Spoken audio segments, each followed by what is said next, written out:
Hi guys, good morning. April 10th 2029 హిందూలోని editorial చూద్దామండి. ఈ వీడియోలోకి వెళ్ళబోయే ముందు ఈ వీడియోని మీరు చివరి వరకు చూడండి. నచ్చితే లైక్ చేయండి, షేర్ చేయండి. ఇంకా ఎవరైనా సబ్స్క్రైబ్ చేసుకుని ఉంటే సబ్స్క్రైబ్ చేసుకోండి. మీరు ఏదైనా చెప్పాలి అంటే కింద కామెంట్ రూపంలో తెలియజేయండి. ఇక ఫస్ట్ ఆర్టికల్ వచ్చేసి ఇన్ టైమ్ ఆఫ్ నీడ్, అంటే అవసర కాలంలో మన అవసరం వచ్చినప్పుడు పని చేయడం అనమాట, హెల్ప్ చేయడం లాంటిది. ఇన్ టైమ్ ఆఫ్ నీడ్, ఎవరికైతే అవసరం ఉంటుందో ఆ సమయంలో వాళ్ళకి సహాయం చేయడం లాంటిది.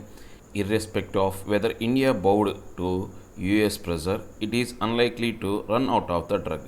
అంటే ఇప్పుడు మనం ఎలా చెప్పొచ్చు, మన భారతదేశం అనేది ఆ యొక్క యూఎస్ యొక్క ప్రెజర్ వల్ల తలొగ్గి వాళ్ళకి మందులు పంపిస్తుంది అంటాం కన్నా మనం ఎలా చెప్పొచ్చు అంటే ఆ యొక్క డ్రగ్ వల్ల రన్ అవుట్ ఆఫ్ డ్రగ్, అంటే ఆ డ్రగ్ వల్ల ఆ వ్యాధి అనేది తగ్గిపోతుంది, నిర్మూలించబడుతుంది అనుకుంటే బాగుంటుంది.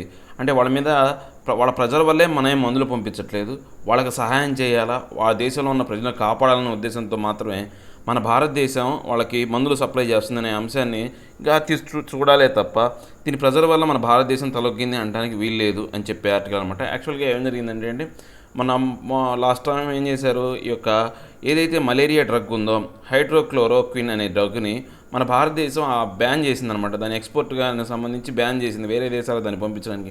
ఎందుకంటే ఈ కోవిడ్-19ని ఇది ఎదుర్కోవడంలో కొంతవరకు మనిషిలో ఇమ్యూనిటీ పవర్ పెంచడంలో ఈ డ్రగ్ బాగా పనిచేస్తుందని చెప్పేసి మన ఇండియన్ మెడికల్ కౌన్సిల్ అనేది దీన్ని రిఫర్ చేసిందనమాట.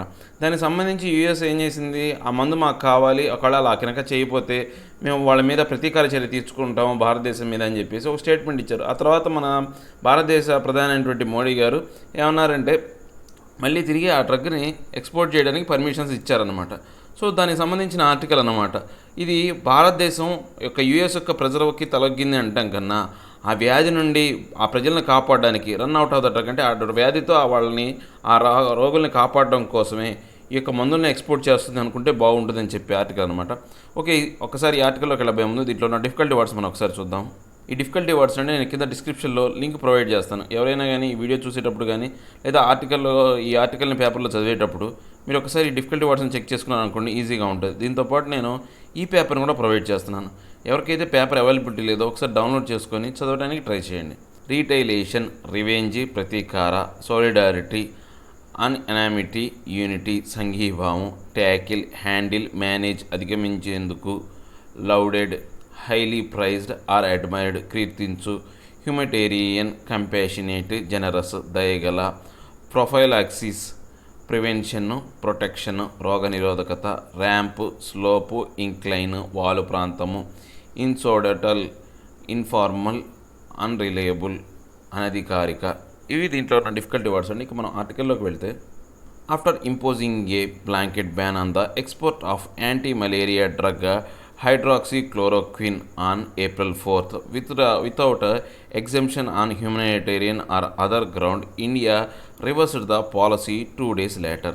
అంటే ఎప్పుడైతే భారతదేశం అనేది ఈ యొక్క ఏప్రిల్ 4వ తారీఖున ఈ యొక్క యాంటీ మలేరియా డ్రగ్ అయినటువంటి హైడ్రాక్సీక్లోరోక్విన్ అనే మందుని ఏం చేసిందంటే దాన్ని ఆపేసింది.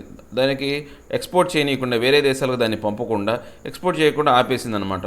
సో ఇప్పుడు దాన్ని మానవీయ కోణంతో, దయార్థ హృదయంతో వీళ్ళు ఏం చేశారంటే మళ్ళీ ఆ 2 రోజుల తర్వాత, అంటే ఏప్రిల్ 6వ తారీఖున వాళ్ళ డెసిషన్ని మళ్ళీ రివర్స్ తీసుకుని, అంటే వెనక్కి తగ్గి ఆ డెసిషన్ వెనక్కి తగ్గి ఆ మందుని ప్రపంచ దేశాలకు ఎక్స్పోర్ట్ చేయడానికి వీళ్ళు పర్మిషన్ ఇచ్చారనమాట. The decision to reverse the ban was made public hours after US president Donald Trump warned of retaliation if India withhold supplies of the drug for which orders had already been placed. ఇప్పుడు ఏంటి ఈ decision అనేది ఎప్పుడు జరిగింది అంటే, ఎప్పుడైతే US president Donald Trump ఈ యొక్క మేము రీటైలేషన్ అంటే ఏంటంటే ప్రతీకార చర్య తీర్చుకుంటాము, ఆ డ్రగ్ సప్లైని ఆల్రెడీ భారతదేశం అనేది ఆపేసింది, వాళ్ళు కనుక అంటే ఆ యొక్క బ్యాన్ని అలానే కంటిన్యూ చేస్తే మేము ప్రతీకారం తీర్చుకుంటాం అన్న కొన్ని గంటల తర్వాతనే ఈ డెసిషన్ అనేది మన ఇండియన్ గవర్నమెంట్ తీసుకుందనమాట. Given the circumstances, it would be difficult to believe that the decision to lift the restriction was taken independent of US pressure.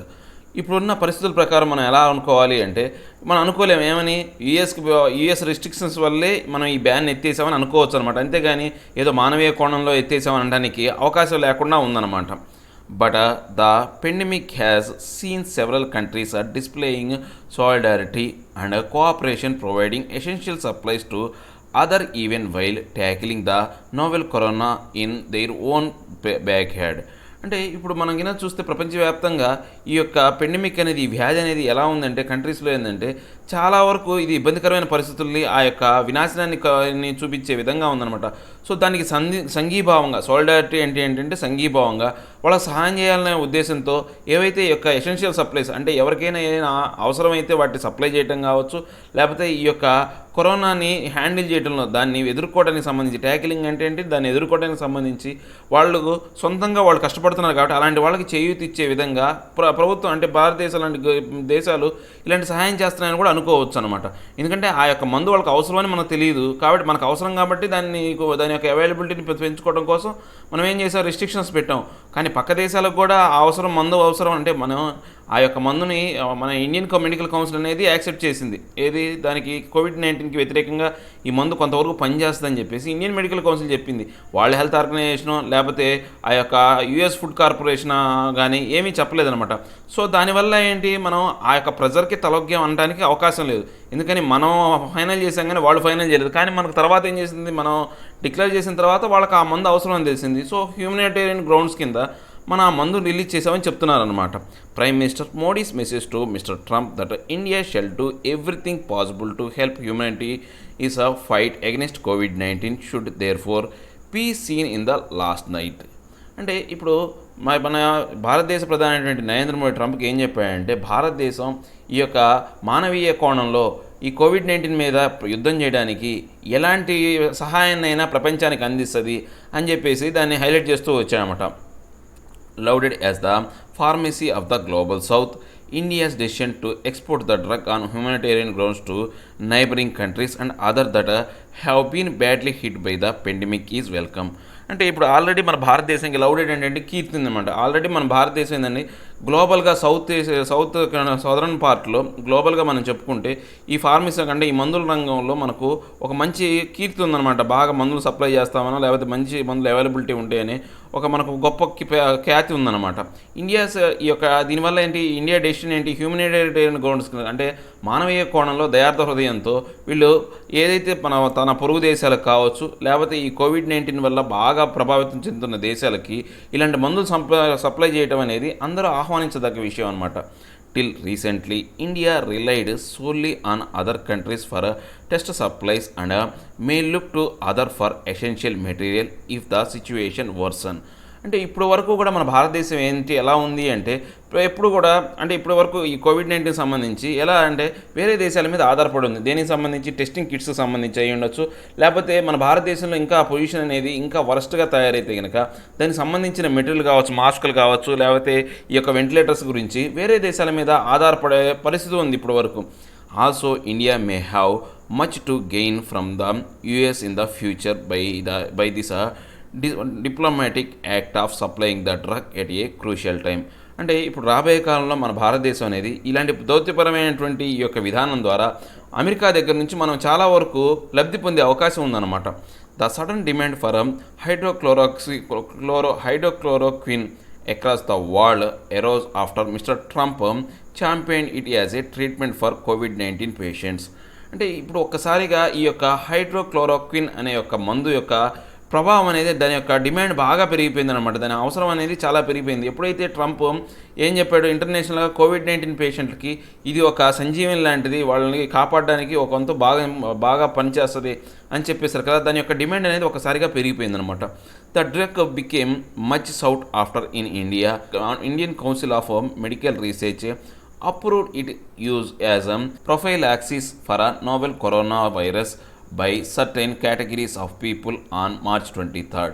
అంటే ఈ యొక్క డ్రగ్ గురించి అంటే ఈ మందు అనేది భారతదేశంలో చాలా బాగా ఖ్యాతి పొందిందనమాట. దాని యొక్క ప్రభావం అనేది చాలా ఎక్కువగా కనపడింది. ఎప్పుడైతే మన Indian council of medical research ఏం చెప్పింది అంటే ఇది ఆ యొక్క నావెల్ కరోనా వైరస్ని ప్రతిబంధకంగా గాను లేకపోతే దాన్ని రాకుండా చేసే ఒక మందులాగా డిక్లేర్ చేసిందన్నమాట. ఎప్పుడు మార్చి 23వ తారీఖున ఈ యొక్క మందు గురించి మన Indian council of medical research అనే వాళ్ళు చెప్పారనమాట. 2 days later, the drug was placed in the restricted category for export and included in a Schedule H1 on March 26 to prevent its sale over the counter.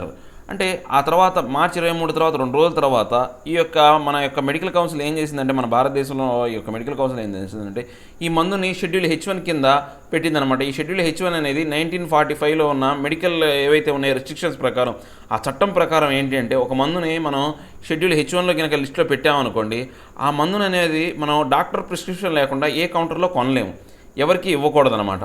ఆ యొక్క లిస్టులో ఏం చేసింది, మార్చి 26 తారీఖున నుంచి దాన్ని కౌంటర్స్లో అమ్మటాన్ని బాగా ఆపేసిందనమాట. Thereby preventing self medication and hoarding. అంటే సెల్ఫ్ మెడికేషన్ అంటే ఎవరికి వాళ్ళు పోయి ఆ మందును తెచ్చుకోవటం కానీ లేకపోతే ఆ మందును కొనుక్కోవటం అనే దాన్ని ఆపేసిందనమాట, దాన్ని నిరోధించింది.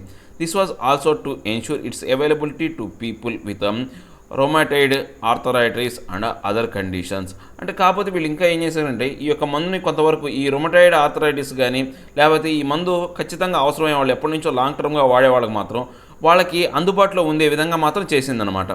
India has a production capacity of 200 million hydroxychloroquine tablets of 200 mg strength each month and 3 well established pharmaceutical companies make the drug. అంటే మన భారతదేశంలో ప్రతి నెలకి 200 స్ట్రెంగ్త్ ఉన్న ఈ యొక్క మందుని 200 మిలియన్ల మందుల ట్యాబ్లెట్ అనేవి మన భారతదేశం అనేది తయారు చేస్తారనమాట. ఎవరు తయారు చేస్తారు? 3 పెద్ద పెద్ద కంపెనీలు, ఫార్మాసిటికల్ ఇండస్ట్రీలు, మన భారతదేశంలో ఉన్న పెద్ద పెద్ద 3 కంపెనీలు ఈ మందును తయారు చేస్తారనమాట. While the capacity is sufficient to meet the current demand, the companies are confident of ramping up production if the need arises. అంటే ఇప్పుడు కనుక అవసరం ఇంకా కావాలి అంటే, ఈ మందు యొక్క అవసరం కనుక ఇంకా ఎక్కువ అవసరం అయితే కనుక ఈ కంపెనీలు వాటి యొక్క కెపాసిటీని పెంచే అవకాశం కూడా ఉందన్నమాట. In all likelihood in the short term India might not run out of hydroxychloroquine as the National Task Force for COVID-19 had relied on weak anecdotal evidence to make a recommendation. అంటే ఇప్పుడు మనం ఈ అన్ని అంశాలు పక్కన పెట్టుకుంటే కనుక ఈ యొక్క మన భారతదేశం అనేది ఈ యొక్క మందు గురించి ఎక్కువగా అంటే ఎటువంటి దీనికి నిజ నిర్ధారణ లేకుండా, అంటే ఈ మందు అనేది ఖచ్చితంగా COVID-19ని కంట్రోల్ చేస్తనే దాంట్లో విషయంలో చాలా బలహీనమైనటువంటి అంశం మాత్రమే ఉందన్నమాట. సో అలాంటి దాన్ని వీళ్ళు రికమెండ్ చేయడం అనేది అంత కరెక్ట్ అయిన అంశమేం కాదు. అంటే ఇది కరెక్ట్గా ఈ వ్యాధిని కంట్రోల్ చేస్తానికి కరెక్ట్ మన దగ్గర ప్రమాణాలు అయితే ఏమి లేవన్నమాట. Through the US Food and Drug Administration issued an emergency use authorization for the drug to treat COVID-19 patients. అంటే ఇప్పుడు యూఎస్కు సంబంధించిన ఫుడ్ అండ్ డ్రగ్ అడ్మినిస్ట్రేషన్ అనేది ఒక బులెటిన్ రిలీజ్ చేసింది. ఏమని చెప్పింది? ఈ యొక్క ఎమర్జెన్సీ ఆథరైజేషన్ కావాలా, ఏదైతే ఈ COVID-19 పేషెంట్లను ట్రీట్ చేయాల్సిన ఆ యొక్క మందు ఏదైతే ఉందో దానికి ఎమర్జెన్సీగా మనం ఆథరైజేషన్ ఇవ్వాలి, ఆ మందులు ఏవైతే ఉన్నాయో కనిపెట్టాలని చెప్పేసి వాళ్ళు ఒక బులెటిన్ రిలీజ్ చేశారు. On April 7th the Atlanta based centres for disease control and prevention revised its position saying there is no drug available to prevent or treat COVID-19. వాళ్ళు ఎప్పుడైతే అలా చెప్పారో ఈ అట్లాంటా బేస్డ్ సెంటర్ ఏది disease control and prevention అనే ఒక centre ఏదైతే ఉందో వాళ్ళు దాని మీద రీసెర్చ్ చేసి చివరికి ఏం చెప్పారంటే, ఎటువంటి మందు కూడా ఈ COVID-19ని ట్రీట్ చేయడానికి కానీ లేకపోతే దీన్ని ఎదుర్కోవడానికి మందు అనేది ఏదీ లేదు, ప్రస్తుతానికి మనకి అవైలబిలిటీలో లేదని చెప్పేసి వాళ్ళు April 7th దాని గురించిన స్టేట్మెంట్ అనేది డిక్లేర్ చేశారు. Clearly, more research work is needed to establish the efficiency of the drug. So దీన్ని బట్టి మనం చూస్తే ఏంటంటే ఇంకా ఎక్కువ అయినటువంటి దీని మీద రీసెర్చ్ జరగాలి, పరిశోధన జరగాలి. దీనికోసం కరెక్ట్గా దీనికి సరిపోయి ఈ వ్యాధిని అరికట్టగలిగే ఒక మంచి మందు మీద ఇంకా పరిశోధన జరగాల్సిన అవసరం ఉందని చెప్తున్నారు అన్నమాట. ఇక నెక్స్ట్ ఆర్టికల్ వచ్చేసి అండి, విక్టరీ ఇన్ డిఫీట్. అంటే మన ఓటమిలో నుంచి విజయాన్ని సాధించడం అనేది ఇది యాక్చువల్గా బోర్నీ శాండర్స్ అనే వ్యక్తి ఈ డెమోక్రటిక్స్ తరపున ఈ యొక్క రేస్లో ఉన్నాడు. అంటే రేపు నవంబర్లో జరగబోయే US ప్రెసిడెన్షియల్ రేస్లో ఈ బోర్నీ శాండర్స్ అనే వ్యక్తి ఉన్నాడు. అంటే జియో బిడెన్ బోర్నీ శాండర్స్ అనుకుంటే కనుక ఇప్పుడు బోర్నీ శాండర్స్ వెనక్కి తగ్గి జియో బిడెన్ని అతను అధికారంలో అంటే ఆ కాంపిటీషన్లో నిలబడే విధంగా చేశాడండి. ఇది పెద్ద ఇంపార్టెంట్ ఆర్టికల్, అంటే US సంబంధించిన ఆర్టికల్ అనమాట. ఇప్పుడున్న పరిస్థితులు అంత పెద్ద ఇంపార్టెంట్ ఆర్టికల్ కాదనిపించింది, సో నేను ఇది చెప్పట్లేదు. నేను నెక్స్ట్ పేజీలో మంచి ఆర్టికల్ ఒకటి వచ్చింది మనకు, అది చూద్దాం ఒకసారి మనం. యాక్చువల్గా దీని దేనికి సంబంధించిందంటే, ఇప్పుడు US అనేది ఎప్పుడు కూడా ఎవరో ఒకరిని బలిపశు ఇలాంటిది సంక్షోభ సమయంలో ఏం చేస్తుందంటే, US అనేది ఎవరిని అయినా సరే ఏదో ఒక వాళ్ళ మీద ఎప్పుడు కూడా వాళ్ళు నింద వేసుకోరు, తప్పు వేసుకోరు. వాళ్ళు ఎప్పుడు ఏం చేస్తూ ఉంటారంటే ఎవరో ఒకళ్ళు బలిపశువుని ఎదుగుతారు, వాళ్ళ మీద నింద వేసే విధంగా చేస్తూ ఉంటారనమాట. దానికి సంబంధించిన ఆర్టికల్ అనమాట, finding a scapegoat in WHO. అంటే ఇప్పుడు ఫైండింగ్ ఏ స్కేప్ గోట్ అంటే బలిపశువు. ఇది WHO చూశారు. ఇప్పుడు ఇంతవరకు పక్క దేశం మీదో లేకపోతే ఆ దేశంలో ఉన్న అపోజిషన్ పార్టీ మీదో ఆ US గవర్నమెంట్ అనేది ఎప్పుడూ కూడా వాళ్ళ మీద నింద వేస్తూ ఉంటుంది అనమాట. ఇప్పుడు ఆ యొక్క బలిపశువుని ఎవరు చేశారంటే WHO చేశారనమాట. President Trump is blaming the global health body for the failure of his own administration. ఇప్పుడు ప్రెసిడెంట్ డొనాల్డ్ ట్రంప్ ఈ యొక్క నింద మొత్తాన్ని అంటే గ్లోబల్ హెల్త్ మీద వేసాడన్నమాట. గ్లోబల్ హెల్త్ బాడీ అనేటువంటి ఇప్పుడు మనం చెప్తాం కదా, మనం యుఎన్ మీద WHO సంబంధించింది వరల్డ్ హెల్త్ ఆర్గనైజేషన్ మీద ఈ యొక్క పూర్తి నిందన వేసాడనమాట. దేనికి సంబంధించి వాళ్లే ఈ యొక్క వ్యాధిని వ్యాప్తి చెందకుండా అరికట్టడంలో వాళ్ళు విఫలం చెందారని చెప్పేసి వాళ్ళ మీద నిందేశాడు. ఆయన అడ్మినిస్ట్రేషన్ బాగలేదు, లేకపోతే ఆ వ్యాధికి సంబంధించి ఆయన సరైనటువంటి చర్యలు తీసుకోలేదని మాత్రం ఆయన మీద నింద వేసుకోకుండా ఈ నిందనంతా దేని మీద పెట్టాడంటే WHO ఆర్గనైజేషన్ మీద పెట్టాడు అనమాట. ఒకసారి ఈ ఆర్టికల్లోకి వెళ్ళిపోయే ముందు దీంట్లో ఉన్న డిఫికల్టీ వర్డ్స్ మనం ఒకసారి చూద్దాం. హోయాక్స్, ప్రాంక్, ట్రిక్, తంత్రము, పన్ను, బ్రీఫింగ్, ప్రెస్ కాన్ఫరెన్స్, మీటింగ్, ప్రకటన, కన్సర్టెడ్, కోఆర్డినేటెడ్, సమన్వయం, సెవెరిటీ, సీరియస్నెస్, గ్రావిటీ, తీవ్రత, ఎపిసెంటర్, సెంటర్ పాయింట్, కేంద్ర బిందువు, పర్సుయేట్, ప్రివైల్, కొనసాగుతున్న, నైవ్, ఇన్నోసెంట్, ఇగ్నోరెంట్, సమాచారం లేనిటువంటి. ఇవి దీంట్లో ఉన్న డిఫికల్టీ వర్డ్స్ అండి. ఇక మనం ఆర్టికల్లోకి వెళ్తే, after blaming the Democrats for investing A hoax in the form of coronavirus and pointing figures to at China by calling the SARS-CoV-2 virus a China virus, US President Donald Trump has founded a new scapegoat, the World Health Organization WHO. First ఈయన ఏం చేశాడు, blame చేశాడు. ఎవరిని blame చేశాడంటే ఈయన republic party, ఈ యొక్క opposition party అయినటువంటి డెమోక్రటిక్ పార్టీని వాళ్ళు లేనిపోని తప్పుడు తంత్రాలు చేస్తున్నారు ఈ యొక్క కరోనా వైరస్ గురించి అని ఫస్ట్ వాళ్ళ మీద నింద వేశాడు. ఆ తర్వాత ఏం జరిగింది, ఈ యొక్క SARS-CoV-2 ఈ వైరస్ని చైనా వైరస్ అని చెప్పేసి చైనా మీద నింద వేశాడనమాట. ఇప్పుడు కొత్తగా వాళ్ళు ఇంకొక బలిపశువును ఎత్తుకున్నారనమాట. ఎవరంటే అది వరల్డ్ హెల్త్ ఆర్గనైజేషన్ అనమాట. Mister Trump has offer later blamed the global health body for the failure of his own administration in containing the spread of COVID-19. ఇప్పుడు ట్రంప్ ఏం చేస్తున్నాడంటే ఈ యొక్క పూర్తిగా ఈ యొక్క పరిస్థితి చేదాడిపోయేసరికలా, COVID-19 పరిస్థితి చేదాడిపోయేసరికలా తాని యొక్క పరిపాలనా విధానం మీద నింద వేసుకోకుండా అతను ఏం చెప్తున్నాడంటే ఈ వరల్డ్ హెల్త్ ఆర్గనైజేషన్ ఈ వ్యాధిని అరికట్టడంలో, దాని వ్యాప్తిని నివారించడంలో విఫలం చెందింది అని చెప్పేసి వాళ్ళ మీద నింద వేశాడనమాట. Mister Trump tweeted on April 7, the WHO really blow it. అంటే ట్రంప్ ఏప్రిల్ 7వ తారీఖున ఆయన ట్విట్టర్లో ఒక ట్వీట్ చేశాడనమాట. ఏమని చేశాడు, ఈ యొక్క ఉత్పాతాన్ని, ఈ పేలుడికి కారణం WHO అనే, రియల్లీ WHO బ్లో ఇట్ అంటే ఈ పేలుడిని చేసింది WHO అనే వరల్డ్ హెల్త్ ఆర్గనైజేషన్ అని చెప్పేసి ఆయన ఒక ట్వీట్ చేశాడు. For some reason funded Lodgy by the United states, it very China centric. అంటే ఈ యొక్క WHO ఆర్గనైజేషన్ అనేది ఎక్కువ మొత్తంలో దీనికి నిధులు సమకూర్చేది మాత్రం యునైటెడ్ స్టేట్స్ ఆఫ్ అమెరికా అయినప్పటికీ ఇది కొన్ని కారణాల వల్ల చైనా కేంద్రంగా ఇది వ్యవహరిస్తుంది అని చెప్పేసి ఆయన ఇంకా ట్వీట్ చేశాడనమాట.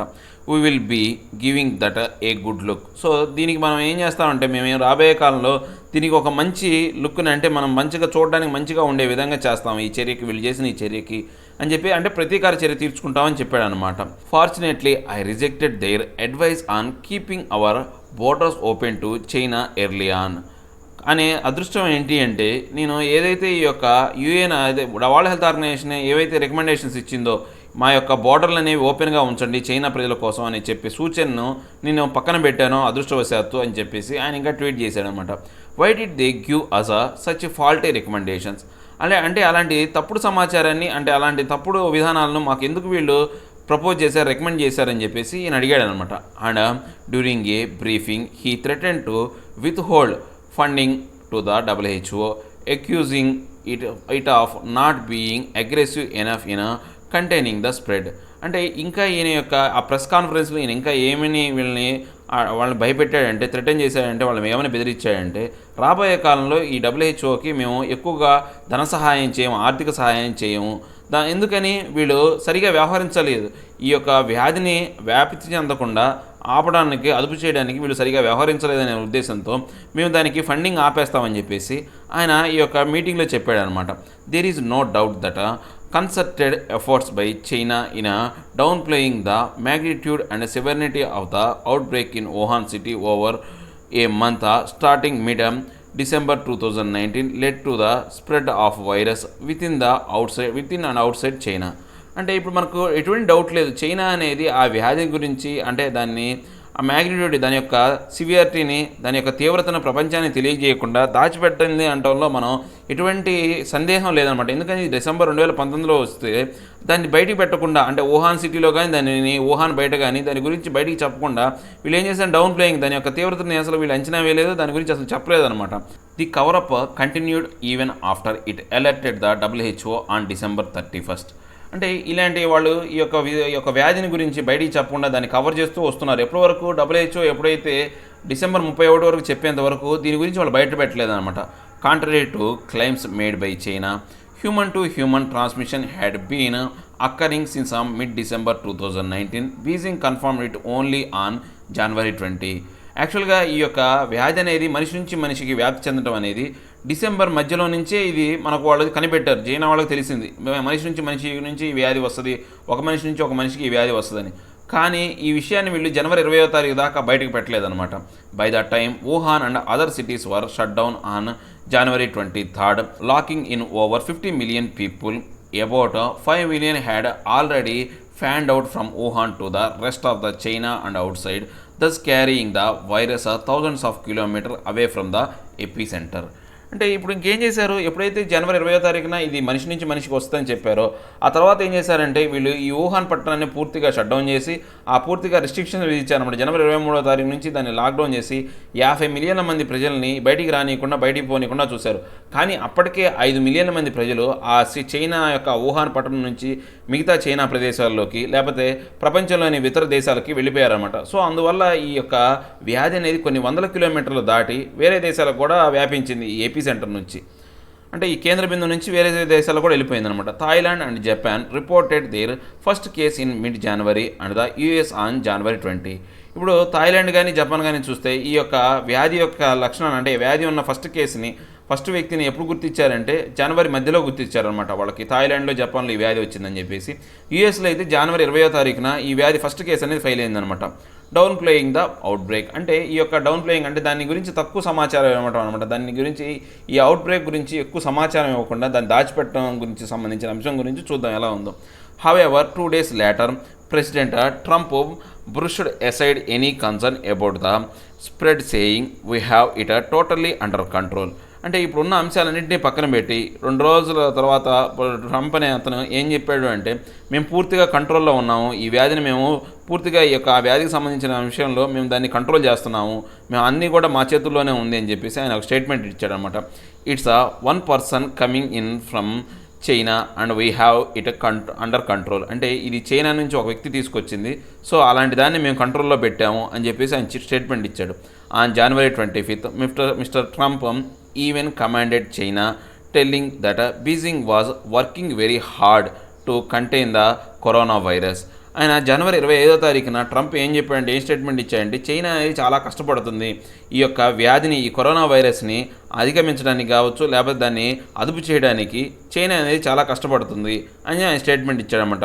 And the United States greatly appreciates their effort and transparency. ఇప్పుడు యునైటెడ్ స్టేట్స్ ఆఫ్ అమెరికా అనేది వాళ్ళ యొక్క ఎఫర్ట్స్ని, అంటే వాళ్ళ యొక్క కష్టాన్ని చాలా వరకు మేము అభినందిస్తున్నాము, వాళ్ళ ట్రాన్స్పరెన్సీని అంటే వాళ్ళ యొక్క పారదర్శకతను కూడా మేము అభినందిస్తున్నామని చెప్పేసి డొనాల్డ్ ట్రంప్ January 25 ఈ స్టేట్మెంట్ ఇచ్చాడనమాట.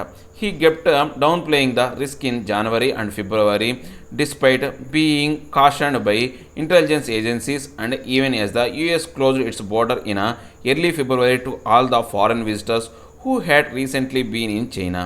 అంటే ఇక్కడ ఏంటి, ఆ యొక్క January, Februaryలో ఏంటి ఈయన ఎప్పటికీ కూడా దీని గురించి, ఈ వ్యాధి తీవ్రత గురించి బయటికి చెప్పలేదన్నమాట. ఈ డొనాల్డ్ ట్రంప్ దీని గురించి ఎక్కువ ప్రస్తావించలేదు.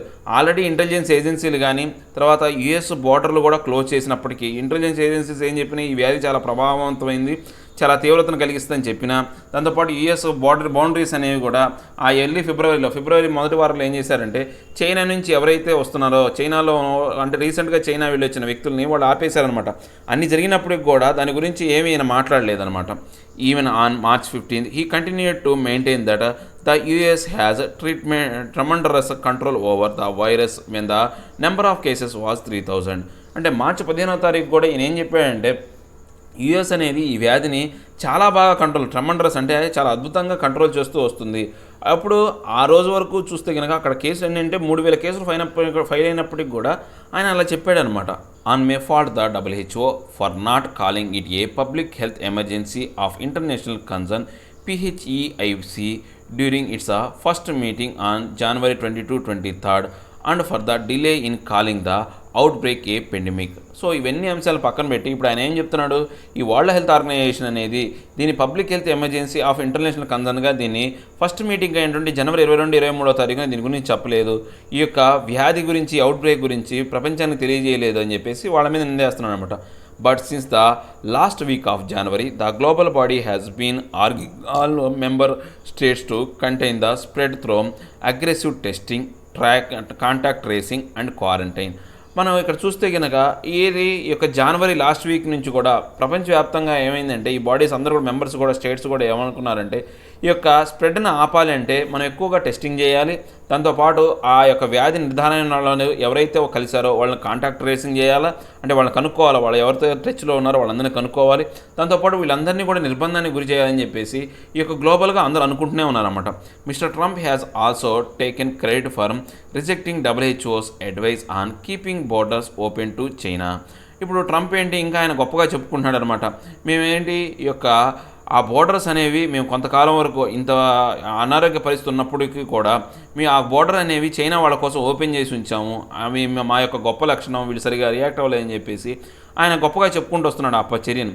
However the truth is that shutting down borders goes against the grain of the international health regulations which were adopted by the 58th world health assembly in May 2005. అంటే అసలు నిజం ఏంటి అంటే వాస్తవానికి ఏంటంటే 58వ వరల్డ్ హెల్త్ అసెంబ్లీలో వీళ్ళు ఒక చర్యను తీసుకున్నారనమాట, ఒక సిద్ధాంతాన్ని వీళ్ళు ఆపాదించుకున్నారు. ఏంటి, May 2005లో జరిగిందనమాట ఇది. దాంట్లో ఏం చెప్పారంటే ఆరోగ్యపరమైన అవసరాల రీత్యా ఏ దేశం కూడా తమ యొక్క బౌండరీస్ని లాక్డౌన్ చేయకూడదు, వేరే వాళ్ళ దేశం నుంచి జలాన్ని రానివ్వటం కానీ లేకపోతే ఆ యొక్క ఏవైతే ప్రొడక్ట్ను ఆపేయటం కానీ అలాంటి అంశాలు జరగకూడదని చెప్పేసి ఇంటర్నేషనల్గా వీళ్ళు ఈ యొక్క చర్యని దీనికి సంబంధించిన ఒక నిర్దేశకాన్ని వీళ్ళు అడాప్ట్ చేసుకున్నారనమాట. The regulations binding on all member state provide norms for public health response to international spread of a disease while also avoiding unnecessary interference with international traffic and trade. So ఈ అన్ని అంశాల కింద ఏంటి అంటే ఈ డిసీజ్కి సంబంధించి ఈ వ్యాధికి సంబంధించి ఈ ఇంటర్నేషనల్ ట్రాఫిక్ని కానీ లేకపోతే ట్రేడ్ని కానీ ఆపకూడదని చెప్పేసి ఆ యొక్క 2005లో మేలో వీళ్ళు తీసుకున్న 58వ వరల్డ్ హెల్త్ అసెంబ్లీలో తీసుకున్న వీళ్ళ యొక్క ఒక సిద్ధాంతం అనమాట. The WHO be it in announcing H1N1 as a pandemic in 2009 or declaring Ebola and Zika as a PHEIC has always maintained that there should be no travel or trade restrictions on communities or countries. అంటే 2009లో H1N1 వైరస్ని అది ఒక pandemic, అంటే అది ఒక వ్యాప్తి చెందే వ్యాధిగా దీన్ని గుర్తించారు. దాంతోపాటు ఎబోలా, జీకా అనే వైరస్ని public health emergency in international concern అనే కింద దీన్ని, అంటే PHEIC అనే కింద దీన్ని తీసుకున్నప్పటికీ కూడా ఆ ట్రావెల్ బ్యాన్కి సంబంధించి ఎటువంటి రిస్ట్రిక్షన్స్ అనేవి పెట్టలేదన్నమాట ఈ కమ్యూనిటీకి సంబంధించి. Its recommendation was no different when it called COVID-19 a health public emergency. So దానికి ఉద్దేశించి ఇప్పుడు COVID-19 కూడా ఈ రికమెండేషన్స్ అనేవి ఏమీ వ్యతిరేకమేం కాదు, అవి కూడా COVID-19 కూడా ఇలాంటి చర్యలు ఇంతకుముందు ఏవైతే ఈ యొక్క H1N1కి తీసుకున్నారో, జీకా వైరస్, ఎబోలా వైరస్ తీసుకున్నారో అలాంటి చర్యల ప్రకారం ఆ ట్రావెల్ బ్యాన్ రిస్ట్రిక్షన్స్ అనేవి పెట్టలేదు ఎవరు కూడా. To be frank, the WHO had failed to pursue China to be more transparent, especially till January 20, when it maintained radio silence on critical information such as the number of cases, deaths, spread of the virus and human to human transmission. అంటే ఇప్పుడు మనం నిజంగా వాస్తవాన్ని చెప్పుకోవాలంటే ఈ world health organisation బాగా విఫలం చెందింది. దేనికి సంబంధించి ఈ చైనాని పారదర్శకంగా ఉంచడానికి కావచ్చు, లేకపోతే అంటే January 20వ వరకు వాళ్ళు ఏమీ చెప్పలేదు, బయటికి చెప్పలేదన్నమాట. వాళ్ళు ఏంటి సైలెన్స్గా మెయింటైన్ చేశారు దేనికి సంబంధించి ఈ వ్యాధి గురించిన ఇన్ఫర్మేషన్ గురించి కానీ లేకపోతే అక్కడ ఎన్ని కేసులు ఫైల్ అవుతున్నాయి కానీ ఎంతమంది చనిపోతున్నారు, ఆ వ్యాధి అనేది హ్యూమన్ టు హ్యూమన్ అనేది ఎలా వ్యాపిస్తుంది అనే అంశాల గురించి January 20వ దాకా చైనా అనేది ఇటు బయటికి తెలియకుండా చేసిందనమాట. ఆ అంశం కింద WHO అనేది పూర్తిగా విఫలం చెందింది. But WHO is only an advisory and not a regulatory body and it would be naive to fault it for China or any other country not being transparent. అంటే ఇప్పుడు ఈ WHO అనేది పూర్తిగా ఒక అడ్వైజరీ బాడీ మాత్రమే, అంటే సలహాలు ఇచ్చే బాడీయే కానీ రెగ్యులేట్ చేసే బాడీ, అంటే వాటిలో మార్పులు తీసుకురావడానికి తీసుకునే చర్యలకు సంబంధించిన బాడీ అయితే కాదనమాట. ఓన్లీ సలహాలు మాత్రమే ఇస్తుంది అనమాట. సో అందువల్ల ఇదేంటంటే నేవీ అనమాట. ఇది ఇన్నోసెంట్. నేవీ అంటే ఏంటి అంటే ఇన్నోసెంట్, అంటే సమాచారం లేని దానిలాగా, లేదా అమాయకురాలు అనమాట. ఈ WHO అనేది అమాయకురాలు. ఏంటి, ఇక చైనా లాంటి దేశాలకు కానీ ఎలాంటి దేశాలని ట్రాన్స్పరెంట్గా, అంటే పారదర్శకంగా ఉంచడానికి వీళ్ళు చర్యలు తీసుకోలేదు అంటాం అనేది కరెక్ట్ కాదు. ఎందుకని అది అడ్వైజరీ బాడీ మాత్రమే, అదే రెగ్యులేటరీ బాడీ కాదు. అలాంటి అంశంలో అప్పుడు అది ఎలాగా తప్పు పట్టచ్చు దాన్ని? అది అడ్వైజరీ కాబట్టి అదేం చేయలేదు, దాని దగ్గర ఏం పవర్స్ అనేవి, అధికారాలు ఏమి ఉండవు కాబట్టి అదేం చేయలేదన్నమాట. సో ఇది ట్రాన్స్పరెంట్గా చైనా ఉంచకుండా చేసింది అంటంలో ఎటువంటి నిజం లేదని చెప్పేసి చెప్తున్నారు అనమాట. ఇవండి నా పార్ట్ 1లోని 2 ఆర్టికల్స్. నా ఎక్స్ప్లెనేషన్ మీకు నచ్చినట్లయితే లైక్ చేయండి, షేర్ చేయండి, సబ్స్క్రైబ్ చేయడం మాత్రం మర్చిపోకండి. Thank you very much.